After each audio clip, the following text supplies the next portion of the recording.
تكبيس جماعة تكبيسة. هل يوم من الأيام فكرت إنك تشيل الحجاب صراحة؟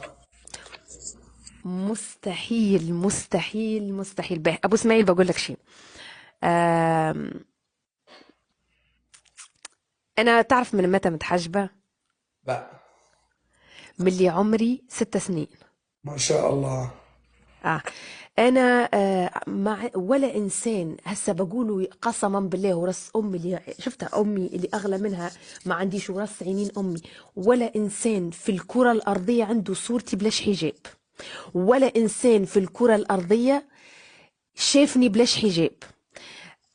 الحجاب صار اوكي، انا بعمل فيه اشياء غلط، اوكي الله يهديني، اوكي، لكن انا الحجاب صار زي ايدي. مثلا تنجم تقطع ايدك من ما تنجم يعني. انزرع فيا خلص من 6 سنين وانا لابسه